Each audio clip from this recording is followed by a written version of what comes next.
എൻ്റെ പേര് സാൻഡ്ര ബാബു. ഞാൻ തൃശ്ശൂർ വൈന്തല ഇടവകയിൽ നിന്നാണ് വരുന്നത്. ഞാൻ ആദ്യമായിട്ട് കൃപാസനത്തിൽ വരുന്നത് 2019 ഞാൻ എൻ്റെ +2 കഴിഞ്ഞ് കാനഡയ്ക്ക് പോകാനായിട്ട് ഞാൻ IELTS ചെയ്തുകൊണ്ടിരിക്കുന്ന സമയത്താണ്. അപ്പോൾ ഞാൻ കൃപാസനത്തിനെ പറ്റി കേട്ട് തുടങ്ങിയിട്ടേ ഉള്ളൂ. അപ്പോൾ എൻ്റെ ക്ലാസ്സിലെ ഫ്രണ്ട്സൊക്കെ പറഞ്ഞു ഇങ്ങനൊരു സ്ഥലമുണ്ട്, നമ്മളവിടെ ചെന്ന് പ്രാർത്ഥിച്ച് കഴിഞ്ഞാൽ ഉടമ്പടി എടുത്താൽ എന്തായാലും നമ്മൾ എക്സാം പാസ്സാവും, നമുക്ക് പോകാനായിട്ട് നമ്മൾ ആഗ്രഹിക്കുന്ന സ്ഥലത്ത് പോകാനും പറ്റുമെന്ന് പറഞ്ഞു. അപ്പോൾ ഷോക്കി റിസ്ക് എടുക്കണ്ട, എക്സാമിന് മുമ്പ് ഞാൻ ഇവിടെ വന്നു, ഉടമ്പടി എടുത്തു. അപ്പം എൻ്റെ ആകെയുള്ളൊരു ഉദ്ദേശം എന്ന് പറഞ്ഞു കഴിഞ്ഞാൽ എക്സാം പാസ്സാവണം. അതിനപ്പുറത്തേക്ക് ദൈവവിശ്വാസമോ അല്ലെങ്കിൽ മാതാവിനോട് അടുക്കണം അല്ലെങ്കിൽ വിശുദ്ധിയിൽ ജീവിക്കണം എന്നുള്ളതിനപ്പുറത്തേക്ക് കാര്യം നടക്കണം, അത്രേ എനിക്ക് ഉണ്ടായിരുന്നുള്ളൂ. അപ്പോൾ ഞാൻ ഇവിടെ വന്നു, ഉടമ്പടി എടുത്തു, ഇവിടെ ജസ്റ്റ് പ്രാർത്ഥിച്ചു, തിരിച്ച് വീട്ടിൽ പോയിട്ട് കാര്യങ്ങളൊക്കെ കറക്റ്റായിട്ട് ചെയ്തായിരുന്നു. പക്ഷെ എന്നാലും ഓരോ കാര്യങ്ങളായിട്ട് ഡിലേ വന്നിരുന്നു. അപ്പോഴത്തേക്ക് എനിക്ക് പയ്യെ എൻ്റെ വിശ്വാസം കുറഞ്ഞു തുടങ്ങി. കാര്യം വിശുദ്ധീനപ്പുറത്തേക്ക് എനിക്ക് എൻ്റെ കാര്യം കാണാമെന്നുള്ളതായിരുന്നു പ്രയോറിറ്റി. പക്ഷേ കാനഡേൻ്റെ പോക്ക് നടന്നില്ല. വിസ ലാസ്റ്റ് ടൈമിൽ വെച്ച് കഴിഞ്ഞിട്ട് പിന്നെ നമ്മുടെ കോവിഡിൻ്റെ പാൻഡമിക് ഇഷ്യൂ ഒക്കെ വന്നപ്പം അത് വേണ്ടാന്ന് വെക്കേണ്ടി വന്നു. അങ്ങനെ ഞാൻ കംപ്ലീറ്റ്ലി ഉടമ്പടി ഒന്നും പിന്നെ കണ്ടിന്യൂ ചെയ്തില്ല. ഞാൻ പിന്നെ ഇങ്ങോട്ടും വന്നില്ല. ഞാൻ പിന്നെ ഒരു ഏജൻസി ത്രൂ സിംഗപ്പൂർ പോകാനായിട്ട് പ്ലാൻ ചെയ്തു. ഒരു 2-3 വീക്സിൽ തന്നെ വിസ വന്നു. കൂടുതൽ ഞാൻ ആലോചിച്ചൊന്നുമില്ല. കാര്യം ആദ്യം ഒരു സ്ഥലത്ത് പോകാനായിട്ട് കുറേ നാൾ വെയിറ്റ് ചെയ്ത് നടന്നില്ല. അപ്പോൾ ആ വിഷമത്തിന് എങ്ങോട്ടേലും പോകണമെന്നേ ഉണ്ടായിരുന്നുള്ളൂ. അപ്പോൾ ഞാൻ അങ്ങനെ സിംഗപ്പൂർ പോയി. പക്ഷെ അവിടെ വിചാരിച്ച പോലെ ആയിരുന്നില്ല, കുറേ സ്ട്രഗിൾ ചെയ്തു.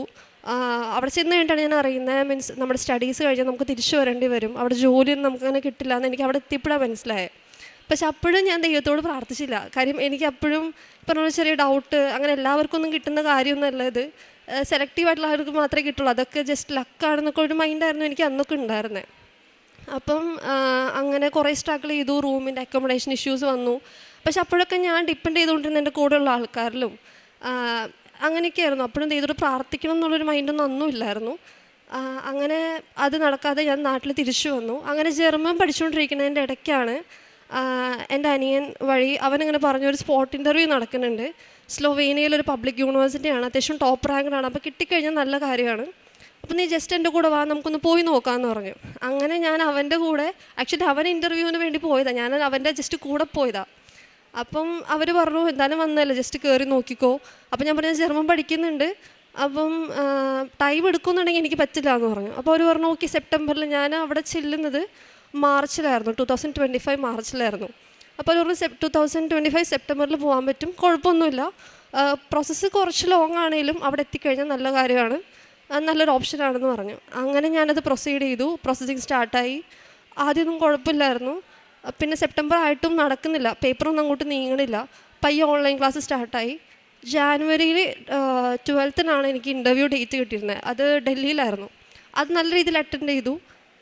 എനിക്ക് നല്ല കോൺഫിഡൻസ് ഉണ്ടായിരുന്നു. അപ്പോൾ ഏജൻസി ആണെങ്കിലും ഒരു 1 മന്ത്, ഒരു 30 to 90 ഡേയ്സാണ് വിസ നമുക്ക് അതായത് അപ്രൂവ് ആയി വരാനുള്ള സമയം. അപ്പം ഏജൻസി പറഞ്ഞു റിജക്ഷൻ്റെ ലിസ്റ്റ് വന്നിട്ടുണ്ട്, നമ്മുടെ ഏജൻസിയിൽ നിന്ന് 3 കുട്ടികൾക്ക് റിജക്റ്റ് ആയിട്ടുണ്ട്, സാൻഡയുടെ ലിസ്റ്റ് പേരിൽ ആ ലിസ്റ്റിലില്ല, അപ്പം എന്തായാലും ക്ലിയർ ചെയ്തിട്ടുണ്ട്, ഒരു 1 മന്തിനുള്ളിൽ എന്തായാലും വിസ വരും എന്ന് പറഞ്ഞു. അപ്പം ഞാൻ ഭയങ്കര കോൺഫിഡൻ്റായി. അപ്പോഴും അതായത് ഞാൻ അപ്പോഴും എൻ്റെ ഒരു ഇതിലായിരുന്നു. കാര്യം ഞാൻ പ്രയത്നിച്ചുകൊണ്ടാണല്ലോ എനിക്ക് കിട്ടിയത്, അല്ലാണ്ട് ദൈവത്തിനൊന്നും അല്ലായിരുന്നു ഞാൻ ആ സമയത്ത് ക്രെഡിറ്റ് കൊടുത്തിരുന്നത്. അങ്ങനെ 1 മന്തായിട്ടും വിസ വരുന്നില്ല. അപ്പോൾ എനിക്ക് ഡൗട്ടായി. അപ്പോൾ ഞാൻ ജസ്റ്റ് ഒരു 2 മന്ത്സ് ആവാറായപ്പം എൻ്റെ യൂണിവേഴ്സിറ്റിക്ക് ഞാനൊരു മെയിൽ അയച്ചു നോക്കി, ഇതുവരെ എൻ്റെ വിസ വന്നിട്ടില്ല. അപ്പോൾ അവരെനിക്ക് റിപ്ലൈ വന്നു. അത് ഞാൻ മെയിൽ അയക്കുന്ന എൻ്റെ തലേ ദിവസം എങ്ങനെയോ എൻ്റെ വിസ ആപ്ലിക്കേഷൻ വിഡ്രോവലായി. അതെങ്ങനെ പറ്റി, ആര് ചെയ്തു ഒന്നും അറിയില്ല. ഏജൻസിയോട് ചോദിച്ചപ്പോൾ അവർ ചെയ്തിട്ടില്ല, യൂണിവേഴ്സിറ്റിയും ചെയ്തിട്ടില്ല, ഞാനായിട്ടും ചെയ്തിട്ടില്ല. അപ്പം ഞാൻ പറഞ്ഞു ഇത് ഞാൻ അറിഞ്ഞിട്ടില്ല, ഇതെൻ്റെ കൺസെൻറ്റോടെ അല്ല. അപ്പം ഞാൻ ഇത്രയും നാൾ വിസ വെയിറ്റ് ചെയ്യായിരുന്നു, എനിക്ക് എന്തെങ്കിലും ചെയ്യണം. അപ്പോൾ അവർ പറഞ്ഞു ഇത് പോസിബിൾ അല്ല, നമ്മൾ ഓൾറെഡി എംബസിക്ക് റിക്വസ്റ്റ് അയച്ചു, പേപ്പർ ഓൾറെഡി വിഡ്രോവൽ കൊടുത്തിട്ടുണ്ട്, ഫുൾ ആപ്ലിക്കേഷൻ വിഡ്രോ ആവുമെന്ന് പറഞ്ഞു. അപ്പോൾ ഞാൻ ഭയങ്കര വിഷമമായി, വീട്ടിൽ പറയാൻ പറ്റില്ല, കാര്യം എല്ലാവരും പ്രതീക്ഷയിലായിരുന്നു.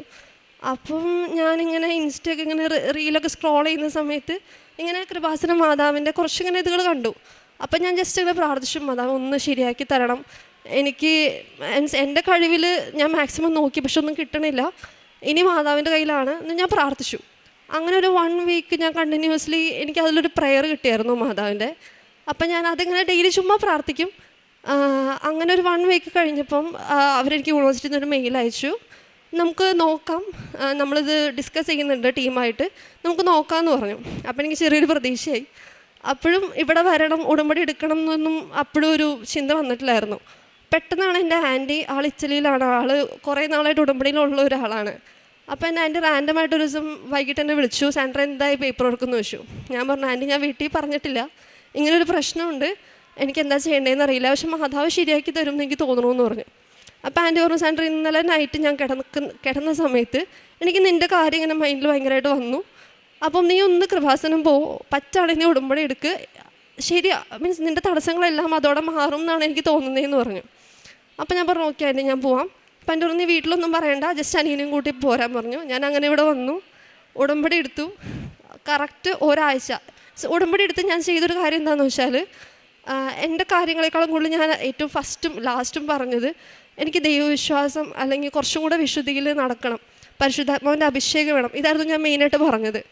സോ ഞാനത് പിന്നെ എൻ്റെ കാര്യങ്ങൾ ഞാൻ ഓൾറെഡി എഴുതി. സോ ഇവിടെ വെച്ച് ഞാൻ പറഞ്ഞു, അത് എനിക്ക് ഇന്ന ആവശ്യങ്ങളുണ്ട്, എനിക്കത് തരണം. അതിനുശേഷം എനിക്ക് ഭയങ്കര ഒരു കോൺഫിഡൻസ് ആയിരുന്നു. കാര്യം അന്ന് അച്ഛനിവിടെ പറഞ്ഞിരുന്നു, നിങ്ങൾ വിശ്വസിച്ച് ചോദിക്കുന്നത് എന്തും കിട്ടും. മീൻസ് നമ്മുടെ സ്വന്തം അമ്മ കൈവിട്ടാൽ പോലും യേശു നമ്മളെ കൈവിടില്ലെന്നാണല്ലോ നമ്മൾ കേട്ടിട്ടുള്ളത്. സോ എൻ്റെ പപ്പ ഞങ്ങളൊരു മിഡിൽ ക്ലാസ് ഫാമിലിയാണ്. അപ്പോൾ ഞാൻ എന്ത് ചോദിച്ചാലും അവരവരുടെ കഴിവിൻ്റെ പരമാവധി ചെയ്തു തരുന്ന ആൾക്കാരാണ്. അപ്പോൾ നമ്മുടെ പാരൻസ് അത്രയും നമുക്ക് ചെയ്തു തരുന്നുണ്ടെങ്കിൽ നമ്മൾ ഇത്രയും യേശു ഓൾറെഡി നമുക്കൊരു വാഗ്ദാനം തന്നിട്ടുണ്ട്. അപ്പോൾ നമ്മൾ എന്തിനാണ് ഡൗട്ട് ചെയ്യുന്നത് എന്നൊരു തോട്ട് എൻ്റെ മൈൻഡിലിങ്ങനെ വന്നു. അപ്പോൾ അന്ന് ഞാൻ ഇവിടെ വെച്ച് പ്രാർത്ഥിച്ചിട്ട് ഞാൻ പിന്നെ വീട്ടിൽ പോയിട്ട് എനിക്കിത് തരണം എന്ന് ഞാൻ പറഞ്ഞിട്ടേ ഇല്ല. ഞാൻ വീട്ടിൽ ചെന്നു, ഒരു ബുക്ക് എടുത്ത് ഞാനിങ്ങനെ എഴുതി, ഇന്ന ആവശ്യങ്ങളാണ്, ഈ മന്തിനുള്ളിൽ എനിക്കത് സാധിച്ച് തന്നതിന് താങ്ക് യു. പിന്നെ അവിടെ നിന്ന് എല്ലാ ദിവസവും ഞാൻ പ്രാർത്ഥിക്കുമ്പം ഞാനിങ്ങനെ താങ്ക് യു പറഞ്ഞിട്ടാണ് പ്രാർത്ഥിക്കുക. എൻ്റെ വിസ അപ്രൂവ് ആയി, ഇന്ന ദിവസം ഞാൻ പോവും, അല്ലെങ്കിൽ ഈ മന്ത് ഞാൻ പോവും. അതുപോലെ എൻ്റെ ഫ്രണ്ട്സിൻ്റെ അപ്രൂവ് ആയി. ഒരിക്കൽ പോലും ഇവിടെ, അതായത് ഈ ആൾക്കാരിൽ ഞാൻ പ്രാർത്ഥിച്ചതല്ലാതെ എനിക്കിത് തരണം, എനിക്കിത് വേണമെന്ന് ഞാൻ പറഞ്ഞിട്ടില്ല. ഞാൻ എല്ലാം താങ്ക് യു പറഞ്ഞിട്ട് ഞാൻ പ്രാർത്ഥിച്ചിട്ടുള്ളൂ. ബിക്കോസ് നമ്മൾ പിന്നെയും ചോദിച്ചു നമ്മൾ ഡൗട്ട് ചെയ്യണമെന്നാണ് എന്നാണ് എൻ്റെ ഒരു വിശ്വാസം ദൈവത്തിന്. അപ്പം നമുക്ക് അത്രയും വിശ്വാസമുള്ള ഒരാളോട് നമ്മൾ ചോദിക്കുമ്പോൾ അവരെന്തായാലും തരും. അപ്പം ഇച്ചിരി വൈകിയാണെങ്കിലും കിട്ടുമെന്ന് എനിക്കറിയാമായിരുന്നു. അങ്ങനെ 1 വീക്കിൽ എഗെയിൻ എൻ്റെ വിസ പ്രോസസ്സിങ് സ്റ്റാർട്ടായെന്ന് യൂണിവേഴ്സിറ്റി പറഞ്ഞു. 1 മാസം ആയില്ല, അതിനു മുമ്പേ എൻ്റെ വിസ അപ്രൂവ് ആക്കി. കഴിഞ്ഞ 2 വീക്ക് മുമ്പ് ഞാൻ വിസ കളക്ട് ചെയ്തു. ഈ 11-ാം തീയതി ഞാൻ പോവാണ്. ഏറ്റവും അത്ഭുതം എന്താണെന്ന് വെച്ചാൽ എൻ്റെ കൂടെ റിജക്റ്റ് ആയ എൻ്റെ 3 ഫ്രണ്ട്സിനും അവരുടെ വിസ റീകൺസിഡർ ചെയ്ത് അവർക്കും അപ്രൂവായി കിട്ടി. സോ ഇത്രയും വലിയ അനുഗ്രഹം തന്ന മാതാവിനും യേശുവിനും ഒരുപാട് നന്ദി. പിന്നെ കാരുണ്യ പ്രവർത്തികൾ എന്ന് പറഞ്ഞാൽ ഞാനിപ്പം വർക്കിംഗ് അല്ല, അപ്പം എൻ്റെ അധികം പൈസ അങ്ങനെയൊന്നും ഇല്ലായിരുന്നു. അപ്പോൾ പുറത്ത് പോകുമ്പോൾ ഫുഡ് കഴിക്കാനൊക്കെ ഇങ്ങനെ പപ്പ പൈസ തരും. അപ്പോൾ നമ്മളിങ്ങനെ പോകുമ്പോൾ ഞാൻ വിചാരിക്കും ഓക്കെ ഫുഡ് കഴിക്കണ്ട. അപ്പോൾ ഞാൻ അങ്ങനെ നോക്കും ചുറ്റുമുള്ള ആരെങ്കിലുമൊക്കെ ഉണ്ടോ. അപ്പോൾ വല്ല അമ്മമാരോ അല്ലെങ്കിൽ വയ്യാത്തവരൊക്കെ ഉണ്ടെങ്കിൽ ഞാൻ അവർക്ക് കൊണ്ട് ജസ്റ്റ് സംസാരിക്കും, സുഖമാണോ, എന്തൊക്കെയുണ്ട് വിശേഷം.